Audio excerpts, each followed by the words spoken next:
The secret to succeeding at life, whether you're 20 or 50, is friends.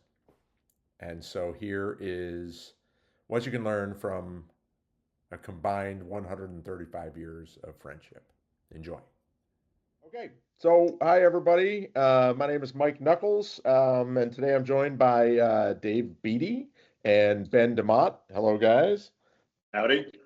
Um, and we're going to be discussing the book that I wrote, Taking the Brick.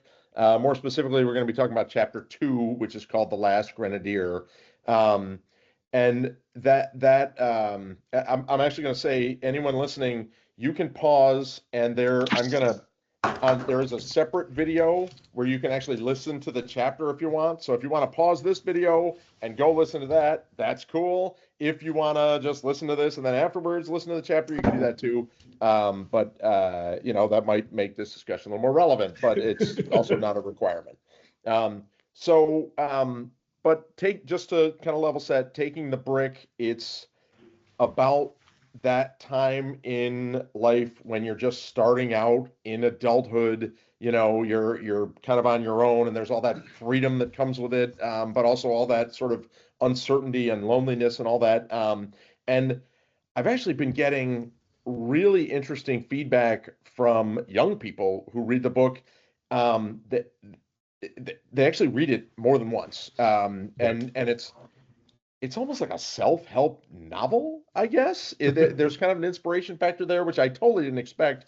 And I don't even know if self-help novels are a thing, but maybe I wrote one. But anyway, so what I want to do is, given that Dave and Ben, you and I, three of us knew each other in high school all the way to now, but we were definitely with one another as we went through that initial sort of steps into adulthood, that kind of sliver of time.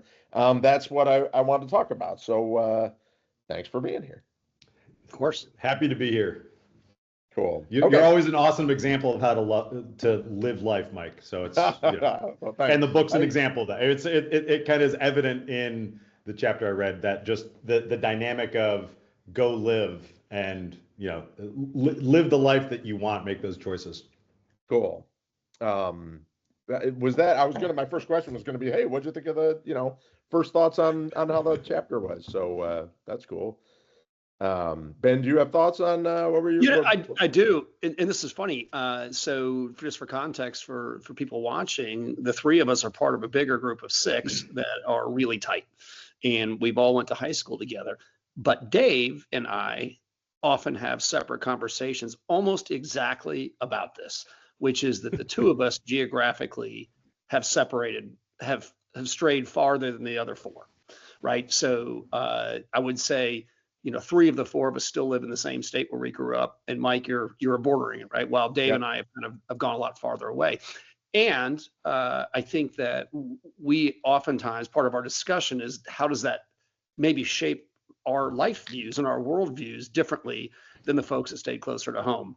And so this book it was shockingly poignant for me when just to listen to that chapter.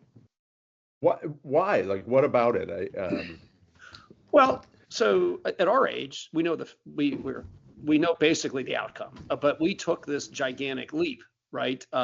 Geographically. Yeah, okay. In my case, it happened much later than Dave, but I got married and bought a house in Vestal. That was my first house, and then my departure from the area was pretty sudden. But it was very much like this book, a huge leap for us. And very cool. Okay. So you felt the leap, I guess. And by the way, just for anyone watching, Vestal, when Ben references Vestal, that's the town in upstate New York we all grew up in. So the character super guy making that big leap to leave his hometown, that resonated with you. It did, but it made me think that I don't know the outcome of the book. You and Chief did the same thing, but you came back. Very how that's different than what Dave and Mike. It's funny because the thing that stuck out to me was less the leap and more the sense like, this isn't where I belong. At the beginning of the chapter, it's like, this isn't where I fit. This isn't the place I need to be. I need to be somewhere else. And I think part of my life was always searching for what's that next place. And part of Vestal was feeling like it wasn't it didn't fit fully like where we grew up, and it was that like, where am I going to go? I went to college in DC. Like, no, where am I going to go from there? That didn't fit. It was like the kind of looking for fit. I still don't think I looking fully for footed. where you belong, I guess. Yeah. I got you. And the realization is like, I belong anywhere. There's no one place I belong, but it's like, I have friends all over the country. I don't have friends or a life in one place, but it's for me, it's the like, I didn't really fit anywhere, but I identify with the like, hey, go try the thing, go see the place, go learn what you can from where you are. And for me, it's don't stop doing that. So I'll give you a hint of what happens at the book, but basically, this is not a deep, heavy duty book. You know what I mean? It's a really simple book. It's super readable, but basically it's for misfits, and Superguy's one of them, obviously, but he meets Brett and Charles at the end of the chapter, but they kind of don't fit in. And it's really about finding your people and finding, kind of getting your head out of your ass and realizing that where you are is the right place to be in a lot, you know what I mean? Like not, Superguy's kind of arc is he's always looking for the cool people and they're kind of staring him in the face. So it's interesting. So, well, let me, we're already like, you guys are on question 3 from the guide I gave you, which is great. So let me ask a question then. So like, Ben, I'll go to you. Like you started to talk about that leap, but tell us about the leap you took in your, what Superguy, what he does is he graduates college. He lives in upstate New York. He's got a house. He's set, right? But then something's bothering him, and his mantra is always, you can't wait around and wait for life to happen. And he realizes he doesn't want to live there, and it's very dramatic in the book, but he writes a letter and he gives it to his family and his friends, and we never know his name in the beginning, but he at the end of the book, the end of the letter, I forget the type, but it's something like he has evolved to become something so much bigger than he used to be. Yep. And he signs the letter Superguy. And from there, it's that seminal moment, and he leaves for Los Angeles instead of staying in town. So it's a huge leap for him. So Ben, just kind of give us, how's that leap? Like, tell us about your leap and what happened. Well, for mine, it came pretty suddenly. We had just been married 3 years, and Laura was pregnant with Sam, our first kid. Wow. And and where I was in my professional life, I came to the conclusion that I had tapped it out. I was the head coach at Binghamton. We basically had through lots of luck, and I'm saying that for a reason. Through lots of luck, I was very successful. The problem is I wasn't quite aware how much luck played into it versus my own skill. So I had come to the conclusion that in upstate New York, I was never going to have a national championship team for college swimming. Yep. And I got this opportunity to go be an assistant coach at an SEC team in Arkansas, which was a quantum leap from my current coaching position to that. But it meant uprooting everything that we kind of had thought our life was going to be. And it was a really big stretch for us. And we were just at the time we were starting a family, about to throw away free daycare, about to throw away all the support systems we had, and the relationships that I was leaving within the Ramblers with you guys. It was tough. It was a really tough move to do. Yeah. And for Laura, it was following. So it was a scary leap for sure. Let me. I remember at the time, and I wonder if you look back, like that was such a no-brainer decision to me. Like it was like, of course you have to do that. You have to take this big opportunity, and you have to take this leap. But of course, it's also scary. So like, I guess let me ask you, Dave, what holds people back from that kind of leap? Why would you not do that? I think lots of people, it's the fear. It's the fear of the unknown, right? That the making the choice. And momentum, right? The momentum of life holds people back. Yeah. Right. It's not even comfort. It's just you sometimes life passes and you don't recognize it. And it's the Yeah. The more you say yes to the things you didn't plan, having a plan is great, but the things you don't plan, I think, are what makes life the best parts of life. Are the things Yeah. that you said yes to that you didn't plan. What's a leap you've taken, Dave? Like, and go back to that time. You know what I mean? Like, it's different. Well, taking and leaps that's, I mean, now. after college, I went to George Washington University. I was a dork and knew I wanted to be a political pollster when I went to college. That's why I went to GW. I had that plan and followed that plan. But when I was at college, I saw scuba diving when I was on the swim team and was like, hey, that looks cool to hang out underwater. Became an instructor, worked in the Keys during the summers. And when I graduated, my girlfriend at the time was going to, she wanted to go to PA school, so needed some more medical training. And we moved down the Keys, and I became a boat captain and worked on boats in the Bahamas. A year before I did that, I didn't know I was going to do that. Yeah. I studied Spanish because I had a client, a political client that I realized was a newspaper in Dominican Republic, largest company, largest client that we had, and I didn't know Spanish. And I'm like, well, I got to learn Spanish. So I started doing immersion classes and went. And I think it's the things that you don't know. Yeah. But like after college, I knew I had a path. I was going to go to grad school, but making the detour to do something that I didn't know I was going to do, I think was the important part. Instead of just saying I have a plan, I'm just going to follow it. This is funny. I'm just having this realization real time. Our plans didn't work out. My move to Arkansas was we lost every dual meet for 3 years, and my head coach got fired. Yeah. And I left college coaching for club coaching, and I literally couldn't be happier with my job. Yeah. Because this big leap I took didn't work out. Yeah. Dave, how's your Spanish speaking charter business? Yeah, right. Yo entiendo un poquito. Like, yeah, yeah, it's funny. I know how to say like 4 things in Spanish now.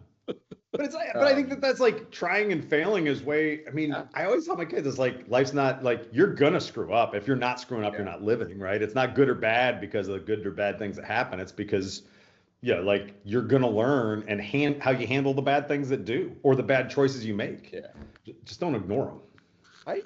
I'm struck by, when in writing this book and just thinking, and I'm seeing my own kid, my older son he just started into the world, and there's something, you're totally free, right? Like you've got like for anybody, we all have kids and wives and stuff like that. Like for me to make a change now, there's a lot I have to work through, you know what I mean? Mm-hmm. But when I was 22 to make a change, or either Ben, yours was a little different, but you were a little more advanced in life and had some responsibility. But like, you can do anything. You can go be a boat captain in the Bahamas. Who gives a shit? You know what I mean? Like, there's nothing holding you back. But at the same time, you don't have any experience. You don't know. Totally. It's easy to say, oh, you're going to screw up and it's fine. But like, it's hard to screw up when you haven't screwed up yet and know it's okay. So like. It's I don't know. It's a really, one of the things I found really interesting when I wrote the book is everybody thinks back at that time of their life. And if you talk about it, there's like this glow to it. And it was this magic time where I was free and I partied and I did this and it was so fun. But like, when you really think about what your life was when you were that age, there's a lot of loneliness and uncertainty. Like it's not this beautiful. I mean, it is, but it's a scary, hard time too, full of a lot of negative stuff that you got to work through too. I actually think that's what resonates about the book is it doesn't kind of gloss over it and sort of romanticize that time. There's a lot of negative stuff that goes on for all these guys and characters. Like that part of growing up is.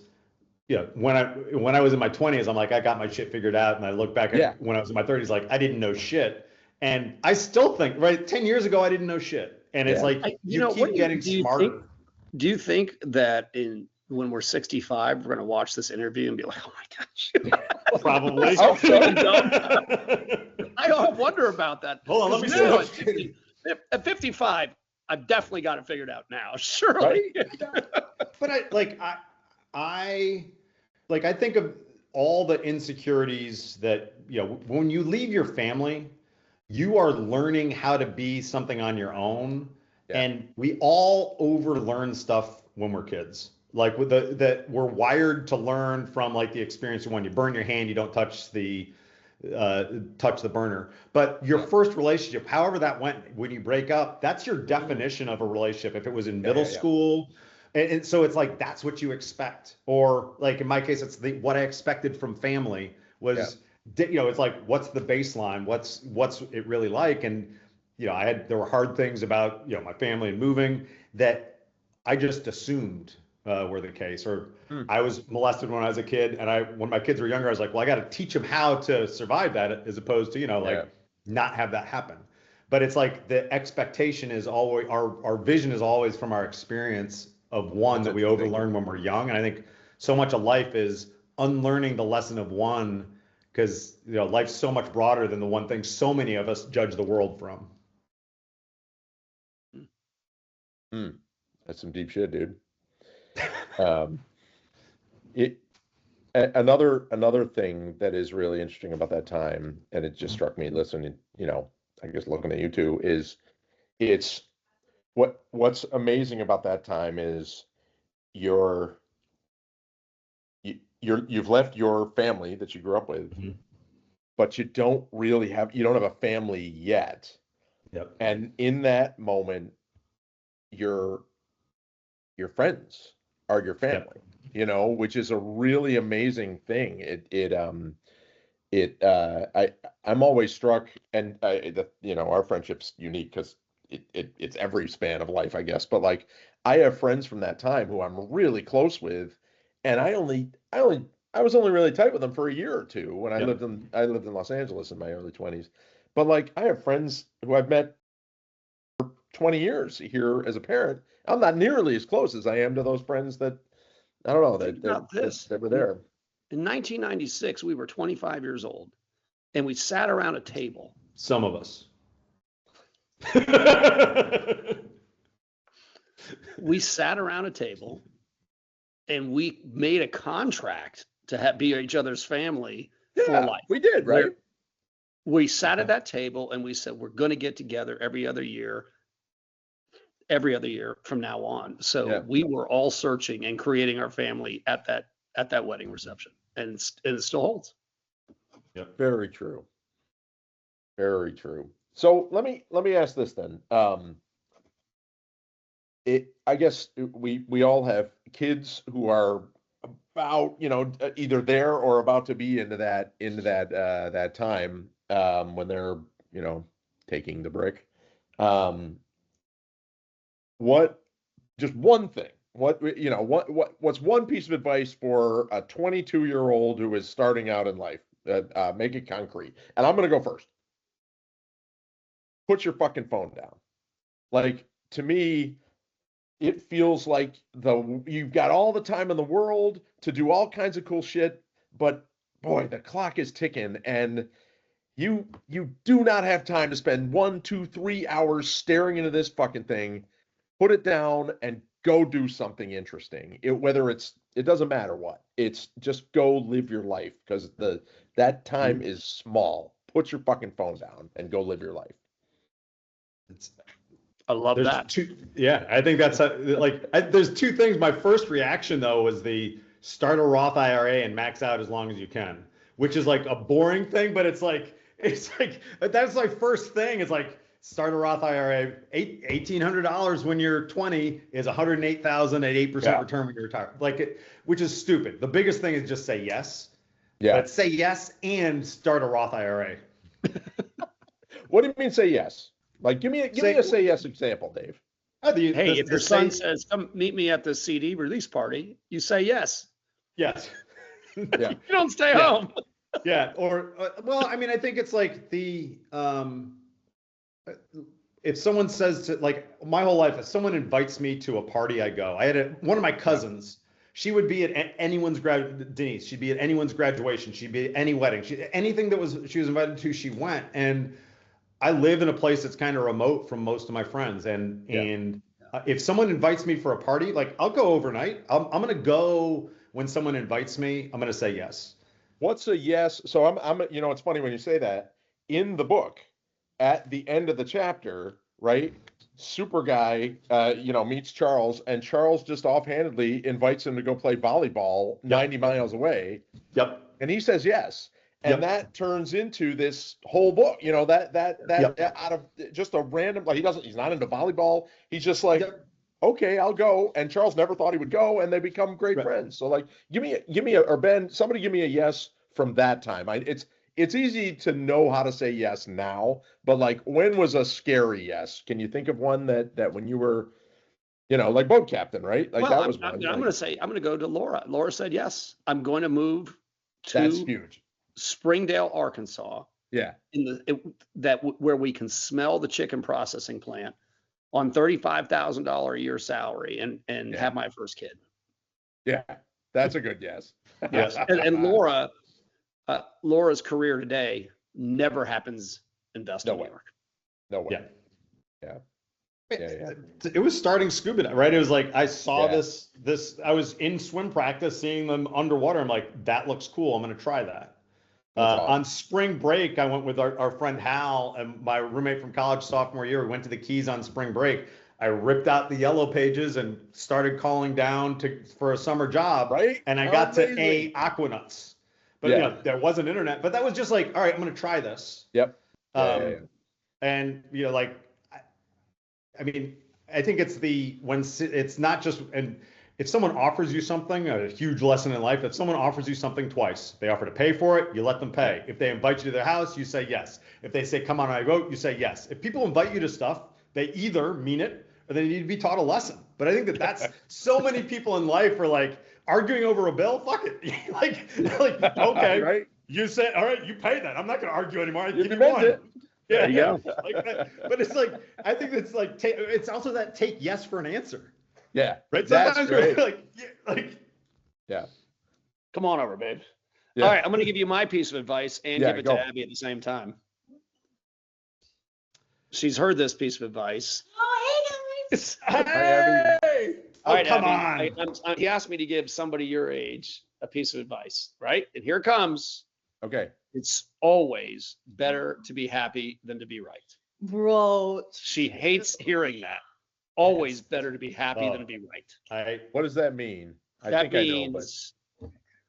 means if, okay, so perfect example. Yesterday, my daughter and I text back and forth about where to meet for breakfast. Bro, this is not my fault. But whatever. I'm sorry, babes. I'm sorry I screwed this up. Did we get breakfast together? Guys, I was like in downtown Franklin by myself for like 20 minutes just walking around. And I was looking at my dad's location. He's just at the house, just chilling here. Right. But I think after he told me he was going to meet me there. For me, I do think that, apologizing sincerely means it's, even if you don't need it, if you don't need to do it, whatever, move on, be happy. Yeah. Don't be right. Yeah. That's cool. Yeah. She's always right. Always happy. when you're fighting with someone you love, the first person to apologize has won the argument, as far as yeah. Yes.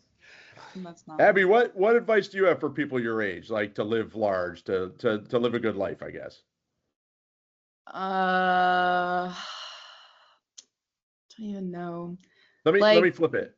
What's a mistake you see people make that you're like, oh, come on, you're making a bad decision? A lot of bad decisions. Maybe I should leave for this. Yeah, Ben, we want to hear the truth. Can you go take the trash out? I think with Abby right now in her life, so I feel like I got to be careful. You're in college though, right? Abby, you're like 20? Yeah. Okay. So she's got 3 summers coming up.